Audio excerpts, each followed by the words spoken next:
അങ്ങനെ പ്രേതങ്ങളൊക്കെ ഉണ്ടോ എന്ന് ചോദിച്ചു കഴിഞ്ഞാൽ കുറച്ചൊക്കെ അതിന് ഫലത്തിലൊക്കെ പലരും നമുക്ക് അനുഭവത്തിലൊക്കെ ഉണ്ട്, കുറച്ചൊക്കെ ഉണ്ട്.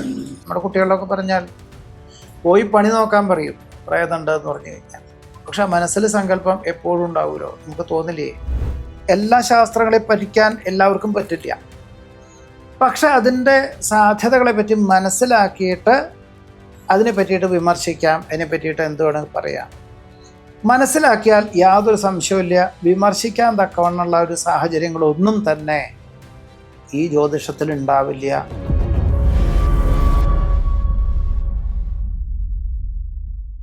നമുക്കൊരു വിഷമമുണ്ടായിട്ടുള്ള കാര്യങ്ങൾ പലതുമുണ്ട്.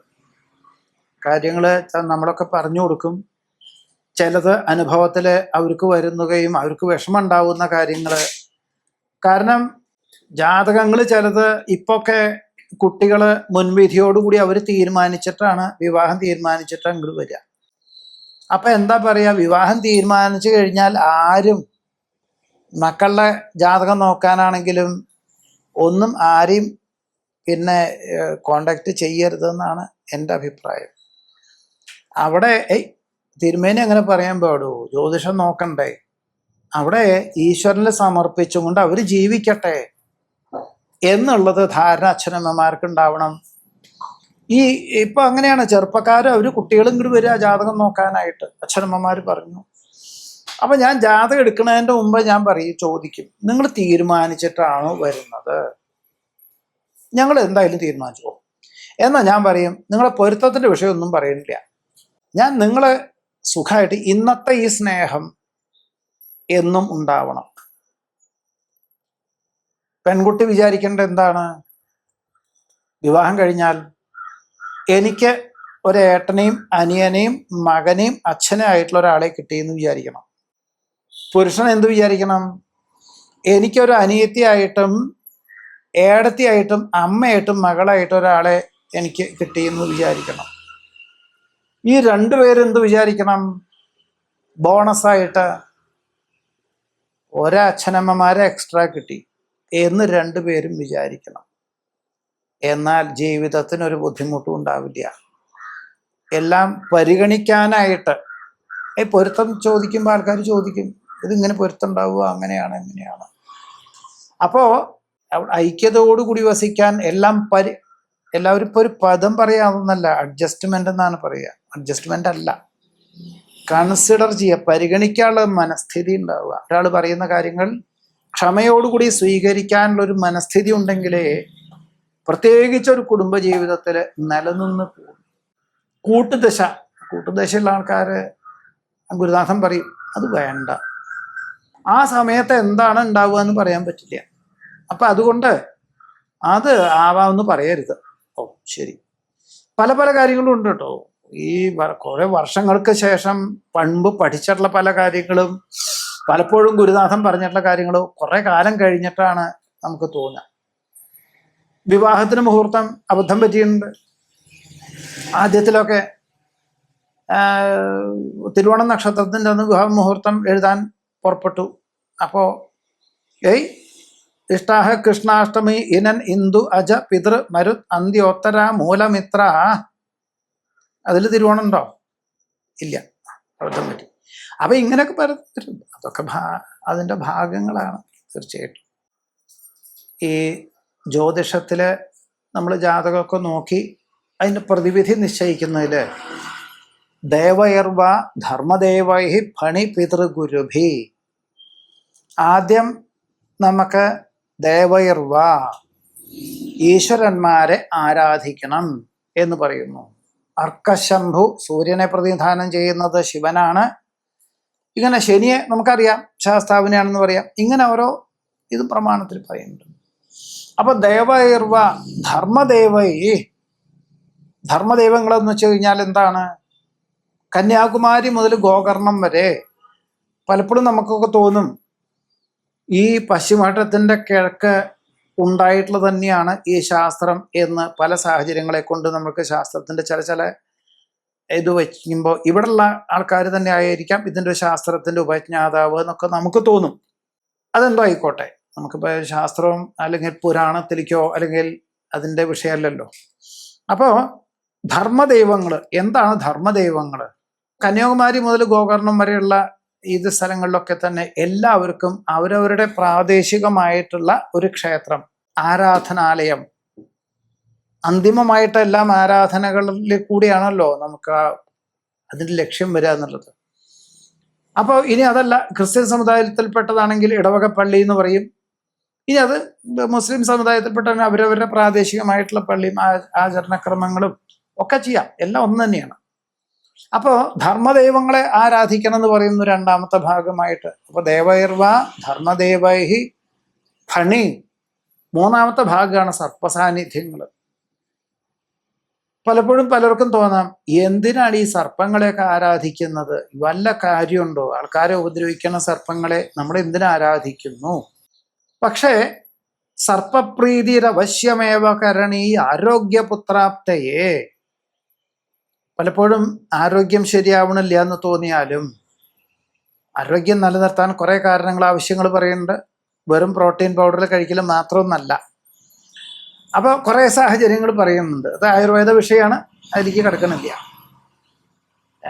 എന്തായാലും വേണ്ടില്ല, സർപ്പപ്രീതിരവശ്യമേവ കരണീ ആരോഗ്യപുത്ര, സന്താനങ്ങൾ സൗഭാഗ്യം ഉണ്ടാവാനും ഈ സർപ്പപ്രീതി വേണം എന്നുള്ളതാണ്. നിങ്ങളൊക്കെ കണ്ടിട്ടുണ്ടാവും സർപ്പസാന്നിധ്യങ്ങളിൽ ആമേടമംഗലത്തും പിന്നെ മണ്ണാറശാലയും പാമ്പുമേക്കാട്ടും വെട്ടിക്കോട്ടൊക്കെ പേരിക്കുന്നതൊക്കെ ഇഷ്ടംപോലെ ഈ സർപ്പപ്രീതിയായിട്ട്. ഇന്ന് കാലങ്ങളിലെ മാറ്റങ്ങളെ കൊണ്ട് ഓരോ കുടുംബാംഗങ്ങളും അന്യനാട്ടിലും വിദേശത്തും ഒക്കെ പോകണു, കുടുംബങ്ങളൊക്കെ മാറി മാറിപ്പോകുന്നു. സാഹചര്യങ്ങളും ആവശ്യകതകളും അല്ലെങ്കിൽ ജോലി സാധ്യതകളും വിലയിരുത്തിയിട്ട് തന്നെയാണല്ലോ ഇതിൻ്റെ സാഹചര്യങ്ങളൊക്കെ ഉള്ളത്.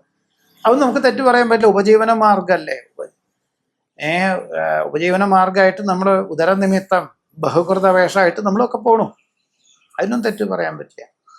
പക്ഷേ ആ നാട്ടിലുള്ള സർപ്പസാന്നിധ്യങ്ങളെ ആചരിക്കാൻ പറ്റണില്ല എന്നൊക്കെ പറയുമ്പോൾ ആവാഹിച്ച് ഇങ്ങനെയുള്ള സ്ഥലങ്ങളിലൊക്കെ പോണു, അവിടെ വർഷത്തിലൊരിക്കൽ ആരാധനകളൊക്കെ നടത്തുന്നു. പലപ്പോഴും കണ്ടിട്ടുണ്ട് നമ്മളിപ്പോൾ സർപ്പപ്രീതി ഉണ്ടെങ്കിൽ അത് വഴിപാട് ഒക്കെ നടത്തി കഴിഞ്ഞാൽ അവിടെ ആരാധനകളൊക്കെ നടത്തിയ അതിന് ഫലം കാണാറുണ്ട്. അപ്പൊ അതും ഒരു നേട്ടമുണ്ട് എന്നുള്ളത് വാസ്തവമാണ്. അപ്പോൾ ദേവൈർവ ധർമ്മദേവ ഫണി, പിതൃക്കള്, മരിച്ചു പോയിട്ടുള്ള ആൾക്കാർ. നമ്മളെ തന്നെ അച്ഛനമ്മമാര് മരിച്ചു കഴിഞ്ഞാൽ നമുക്കൊരു ആത്മാവ് ഉണ്ടോ എന്ന് ചോദിച്ചു കഴിഞ്ഞാൽ ഇല്ല എന്ന് പറയാൻ പറ്റുമോ ആർക്കെങ്കിലും? ആർക്കും പറയാൻ സാധിക്കില്ല. ആത്മബന്ധമുള്ള അല്ലെങ്കിൽ അച്ഛനമ്മമാരും മക്കളും ലോക്യത്തോടു കൂടി ഇരിക്കുന്ന ആർക്കും, ആത്മബന്ധമുള്ള ആൾക്കാർക്ക് ആർക്കും അത് ആത്മാവുണ്ട് എന്നുള്ളത് തന്നെയാണ്. അപ്പം ആ ആത്മാവ് പിതൃക്കൾ മരിച്ചു പോയിട്ടുള്ള ആൾക്കാർക്ക് പ്രേതസങ്കല്പത്തോടു കൂടി നമ്മൾ വർഷത്തിലൊരിക്കൽ ഒരു എള്ളും വെള്ളത്തിനാണ് പ്രധാനം, നമ്മൾ തർപ്പണങ്ങളൊക്കെ നടത്തും. ഇപ്പോൾ എല്ലാ സ്ഥലത്തും ജലാശയങ്ങൾ അല്ലെങ്കിൽ നദീതീരങ്ങളും അല്ലെങ്കിൽ ഇതിലൊക്കെ അവിടെ നമ്മൾ പോയിട്ട് അന്നത്തെ ദിവസം, ആ മാസത്തിൽ അന്നത്തെ ദിവസം നമ്മൾ അന്നത്തെ നക്ഷത്രമോ തിഥിയോ കണക്കാക്കിയിട്ട് അവിടെ ബലിതർപ്പണങ്ങളൊക്കെ നടത്തും. ഇനി അതിനൊന്നും സാധിച്ചില്ല, മുടക്കങ്ങൾ പലതും വരാമല്ലോ, വില വരിക, സ്ത്രീകളാണെങ്കിൽ മുടക്കം വരിക.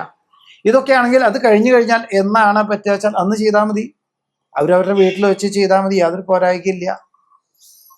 ഇനി ഇതില്ലാൻ്റെ ആവുമ്പോഴാണ് നമ്മളൊക്കെ ജലം, കുംഭമാസത്തിലൊക്കെ വെച്ചാൽ വെള്ളമൊന്നും ഉണ്ടാവില്ല പല സ്ഥലങ്ങളിൽ പണ്ടൊക്കെ. ഇന്നിപ്പോൾ വെള്ളം ലിഫ്റ്റ് ചെയ്യാൻ എളുപ്പമുണ്ട്. അങ്ങനെയാണ് നമ്മൾ നദീതീരങ്ങളിലൊക്കെ നമ്മൾ കറുത്ത വാവിനും വെളുത്ത വാവിനൊക്കെ കർക്കിടമാസത്തിലും തുലാമാസത്തിലൊക്കെ അന്ന് ഈ ആത്മാക്കളും അല്ലെങ്കിൽ ഈ പ്രേതങ്ങളൊക്കെ വരുന്നൊക്കെയാണ് സങ്കല്പം. എന്തായാലും നമ്മുടെ സങ്കല്പം മനസ്സിൽ സങ്കല്പിച്ച് ആ ഒരു ഉരുള നിവേദ്യം ഹവിസ് നമ്മൾ കൊടുക്കണു. നമുക്ക് നമ്മളെ വളർത്തിയിട്ടുള്ളതാണല്ലോ,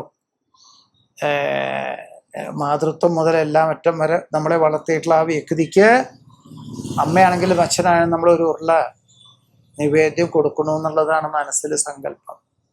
അങ്ങനെ അവരെ സംബന്ധിച്ച് പിതൃദിനം എന്ന് വെച്ച് കഴിഞ്ഞാൽ നമുക്ക് 365 ദിവസമാണ്, ഒരു കൊല്ലാണ്. അപ്പോൾ ആ ഒരേ മാസത്തിൽ ആ നക്ഷത്ര ദിവസം വരുമ്പോൾ എല്ലാ കൊല്ലവും നമ്മൾ ചെയ്യുമ്പോൾ അവരെ സംബന്ധിച്ച് അവർക്ക് എല്ലാ ദിവസവും ഭക്ഷണം കിട്ടണമെന്നാണ് സങ്കല്പം. അതാണ് നമ്മൾ പ്രേത സങ്കല്പത്തോടു കൂടി. പിന്നെ അവിടെ ആഘോഷവും ആർഭാടവും പിന്നെ അതേപോലെ എന്താണ് ഈ സ്റ്റാച്ചു പണിയെല്ലാം നല്ല പ്രധാനം.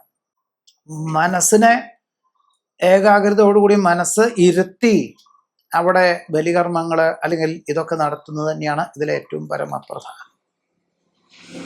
ഇത് അങ്ങനെ പ്രേതങ്ങളൊക്കെ ഉണ്ടോ എന്ന് ചോദിച്ചു കഴിഞ്ഞാൽ കുറച്ചൊക്കെ അതിന് ഫലത്തിലൊക്കെ പലരും നമുക്ക് അനുഭവത്തിലൊക്കെ ഉണ്ട്, കുറച്ചൊക്കെ ഉണ്ട്. ഇന്നത്തെ മോഡേൺ ഈ ലോകത്തിലെ കുട്ടികളോട് പറഞ്ഞാൽ, നമ്മുടെ കുട്ടികളൊക്കെ പറഞ്ഞാൽ പോയി പണി നോക്കാൻ പറയും പ്രേതമുണ്ട് എന്ന് പറഞ്ഞു കഴിഞ്ഞാൽ. പക്ഷെ മനസ്സിൽ സങ്കല്പം എപ്പോഴും ഉണ്ടാവുമല്ലോ, നമുക്ക് തോന്നില്ലേ? ഗുരുദാസൻ എത്ര കാലം മുമ്പ് മരിച്ചു കഴിഞ്ഞാലും നമുക്ക് ചില സമയത്ത് രാത്രിയിൽ നമുക്ക് തന്നെ തോന്നും, അതെന്താ അങ്ങനെ എന്ന് ചിലപ്പോൾ ചോദിക്കും. അത് ഇപ്പോഴും ഉണ്ട്. ചില സമയത്തൊക്കെ മാസത്തിലൊരു പ്രാവശ്യമോ ഒക്കെ എന്താ അങ്ങനെ. അപ്പൊ ആ സമയത്ത് നമുക്ക് തോന്നും എന്താ ഈ സമയത്ത് എന്തിനാ വന്ന് പറയണേന്നൊക്കെ നമുക്ക് തോന്നും. അപ്പോഴേക്കും നമ്മൾ ഉണരും, അത് വേറെ വിഷയം.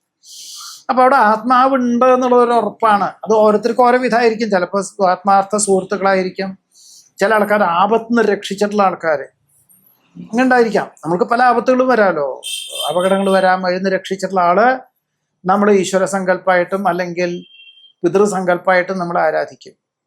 അവർ മരിച്ചു പോകുമ്പോൾ നമുക്കൊരു ആത്മബന്ധമുണ്ട്. പ്രേതസങ്കല്പം എന്നില്ലെങ്കിലും ആത്മസങ്കല്പം എന്നുള്ള ആ ഒരു മനസ്സെപ്പോഴും ഉണ്ടാവും. അതിനെ നമ്മൾ വന്ദിക്കുക തന്നെ വേണ്ടതാണ്. പടവ് ഓൺലൈനിൽ വേണ്ടി എൻ്റെ കഥ, വാസ്തവത്തിൽ എൻ്റെ കഥയാണോ എന്നുള്ളത് അറിയില്ല, പക്ഷെ നമുക്ക് തോന്നുന്ന പല അനുഭവങ്ങൾ അത് തന്നെയാണ്. ഈ പറഞ്ഞ പോലെ ഗുരുകാരണവന്മാരുടെ അനുഗ്രഹം, ശാസ്ത്രത്തിൻ്റെ മഹത്വം, കാലത്തിൻ്റെ മാറ്റം, നേട്ടം, ഇതൊക്കെ തന്നെയാണ് എന്നെ എൻ്റെ കഥയിലേക്ക് എത്തിച്ചിട്ടുള്ളത്. ഇത് കാണുന്ന എല്ലാവർക്കും ഒരൊറ്റ കാര്യമേ പറയാനുള്ളൂ. ഭാരതീയ ശാസ്ത്രശാഖകൾക്കെല്ലാം തന്നെ അതിൻ്റേതായിട്ടുള്ള മൂല്യവും അതിൻ്റെ സത്തും ഉണ്ട്. അത് പരമാവധി മനസ്സിലാക്കാനായിട്ട് ശ്രമിച്ചും കൊണ്ട് അതിനെ പറ്റിയിട്ട് എല്ലാ ശാസ്ത്രങ്ങളെ പഠിക്കാൻ എല്ലാവർക്കും പറ്റില്ല. പക്ഷെ അതിൻ്റെ സാധ്യതകളെ പറ്റി മനസ്സിലാക്കിയിട്ട് അതിനെ പറ്റിയിട്ട് വിമർശിക്കാം, അതിനെ പറ്റിയിട്ട് എന്ത് വേണമെങ്കിൽ പറയാം. മനസ്സിലാക്കിയാൽ യാതൊരു സംശയമില്ല, വിമർശിക്കാൻ തക്കവണ്ണുള്ള ഒരു സാഹചര്യങ്ങളൊന്നും തന്നെ ഈ ജ്യോതിഷത്തിൽ ഉണ്ടാവില്ല. ഇവര് കുറച്ചൊക്കെ മനസ്സിലാക്കാൻ തയ്യാറാവുക. അല്ലെങ്കിൽ ഈ ആഗോളതലത്തിലെ എല്ലാ സ്ഥലത്തും നിങ്ങൾ വിദേശ രാജ്യങ്ങളിൽ പൊക്കോളൂ, ദിസ് ഡേ ഫോർ യു എന്ന് പറഞ്ഞിട്ടൊരു കോളം തന്നെ കാണാം. അപ്പൊ അതൊക്കെ ശാസ്ത്രത്തിന്റെ മഹത്വമാണ്, ഗ്രഹങ്ങളെ വെച്ച് പറയുന്നതാണല്ലോ എല്ലാവരും.